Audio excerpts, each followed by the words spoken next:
चलिए अब हम शुरू करते हैं सबसे पहले चिश्ती संप्रदाय से। चिश्ती संप्रदाय की जो स्थापना है दोस्तों अब्दुल चिश्ती ने ईरान में की। ठीक है, हम पहले चिश्ती संप्रदाय की बात करेंगे। सबसे पहले तो चिश्ती संप्रदाय की स्थापना अब्दुल चिश्ती ने कहाँ पे की? ईरान में। भारत में चिश्ती संप्रदाय की नींव ख्वाजा मुइनुद्दीन चिश्ती इन्होंने रखी और आप सब जानते हैं कहाँ पे रखी? राजस्थान के अजमेर शहर में इनकी प्रसिद्ध दरगाह है। ठीक है दोस्तों, आगे चलते हैं। और जो ख्वाजा मुइनुद्दीन चिश्ती है इनका जन्म 1141 ईस्वी में हुआ और मृत्यु इनकी 1230 ईस्वी में हुई और ये पृथ्वीराज चौहान के समय में भारत आए। और वीडियो के प्रारंभ में मैंने आपसे एक सवाल पूछा था कि ख्वाजा मुइनुद्दीन चिश्ती किस शासक के साथ भारत में आए, और इसका सही जवाब है मोहम्मद गौरी, जिसके साथ में बाद में तराइन का युद्ध हुआ पृथ्वीराज चौहान के साथ में। ठीक है दोस्तों, और देखिए ख्वाजा मुइनुद्दीन चिश्ती ने भक्ति और संगीत को ईश्वर के पास पहुंचने का मार्ग बताया। ख्वाजा मुइनुद्दीन चिश्ती के देखिए दोस्तों 2 शिष्य रहे, ख्वाजा बख्तियार काकी और दूसरे थे शेख हमीदुद्दीन नागौरी। हमीदुद्दीन नागौरी की बात करें तो इनका केंद्र जो था, हमीदुद्दीन नागौरी ने अपना केंद्र नागौर में बनाया दोस्तों, और झालावाड़ के गागरोन किले में हमीदुद्दीन नागौरी की दरगाह स्थित है। इसके अलावा देखिए हमीदुद्दीन नागौरी को मुइनुद्दीन चिश्ती ने सुल्तान तारिकिन, ठीक है, सुल्तान तारिकिन की उपाधि दी।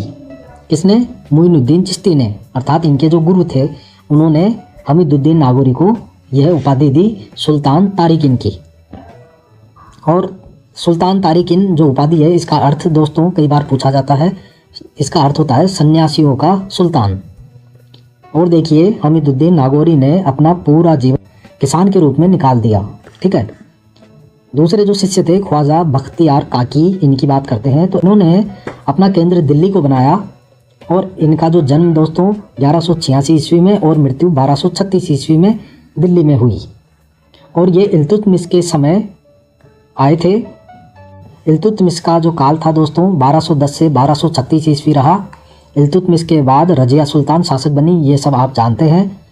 ख्वाजा बख्तियार काकी के शिष्य बाबा फरीद, जिन्हें फरदुद्दीन भी कहा जाता है, बाबा फरीद ने अपना केंद्र पंजाब को बनाया।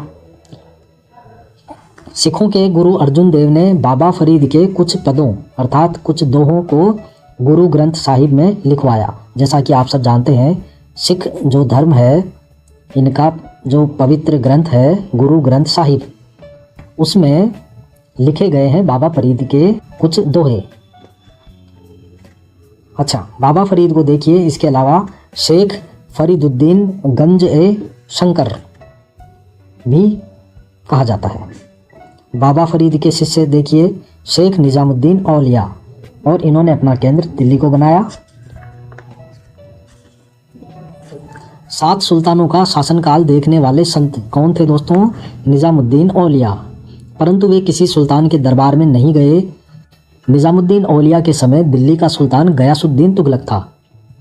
प्रसिद्ध कथन, दिल्ली अभी दूर है, निजामुद्दीन औलिया द्वारा कहे गए जब विवाद होने पर गयासुद्दीन इनको गिरफ्तार करने आ रहा था।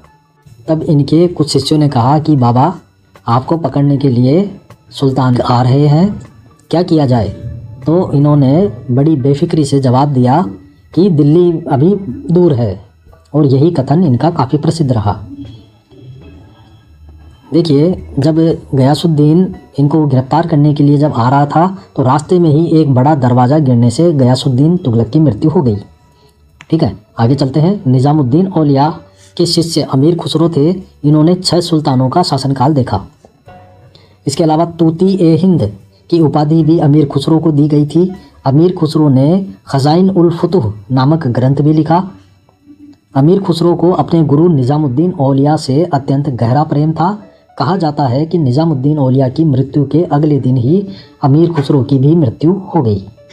देखिए निजामुद्दीन औलिया के दूसरे शिष्य थे एक और दोस्तों, उनका नाम था शेख बुरहानुद्दीन गरीब। शेख बुरहानुद्दीन ने अपना केंद्र दौलताबाद, जो महाराष्ट्र है, वहाँ बनाया। अर्थात दक्षिण भारत में दौलताबाद को इन्होंने अपना केंद्र बनाया। किसने? शेख बुरहानुद्दीन ने। दौलताबाद को ही मोहम्मद तुगलक ने अपनी राजधानी बनाई थी, आपको याद होगा। शेख सलीम चिश्ती अंतिम प्रमुख संत चिश्ती संप्रदाय के माने जाते हैं। जो हम पढ़ रहे हैं चिश्ती संप्रदाय, इसके अंतिम प्रमुख संत शेख सलीम चिश्ती, और इनका केंद्र फतेहपुर सीकरी था। अकबर को जब पुत्र प्राप्ति नहीं हुई तो वे पुत्र प्राप्ति इन्हीं के आशीर्वाद से हुई थी, जिसके बाद में इनको अकबर को सलीम अर्थात जहांगीर के रूप में पुत्र की प्राप्ति हुई।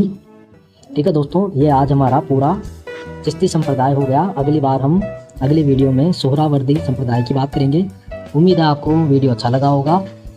कृपया वीडियो को लाइक करें, अपने मित्रों को शेयर करें और आगे आने वाली वीडियोज़ की नोटिफिकेशन आपको मिल जाए, इसके लिए चैनल को सब्सक्राइब ज़रूर करें। मिलते हैं अगले वीडियो में, तब तक के लिए नमस्कार।